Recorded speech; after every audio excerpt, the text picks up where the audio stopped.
میرے بھائیوں باوضو ہو کر، قبلہ رخ ہو کر 4 لفظوں میں سے کوئی لفظ ضرور استعمال کرو۔ وَإِلَٰهُكُمْ إِلَٰهٌ وَاحِدٌ لَا إِلَٰهَ إِلَّا هُوَ الرَّحْمَٰنُ الرَّحِيمُ، یہ اسم اعظم ہے۔ دوسرا لفظ الف لام میم اللہ لا الہ الا هو الحی القیوم۔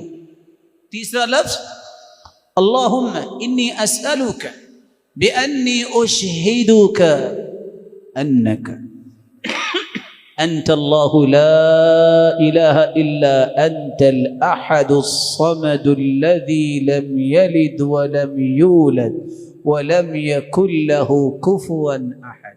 چوتھا لفظ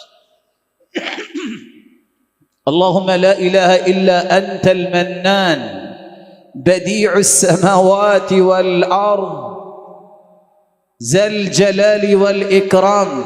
ان 4 لفظوں میں سے کوئی لفظ بھی بولو، حدیث کہتی اللہ کبھی تمہاری دعا کو رد کریں گے ہی نہیں۔ اس میں اعظم ہے یہ، اذا دعی فاجاب واذا سئل فاعطا، جو مانگو گے عطا ہوگا، جو دعا کرو گے قبول ہوگی۔ پھر اس کے بعد درود پڑھیے، درود پڑھنے کے بعد یقین کر کے دعا کیجیے۔ کیسا یقین؟ ادعوا اللہ وانتم موقنون بالاجابہ، یقین ہوگا، یہ ناممکن میرے نزدیک ہے۔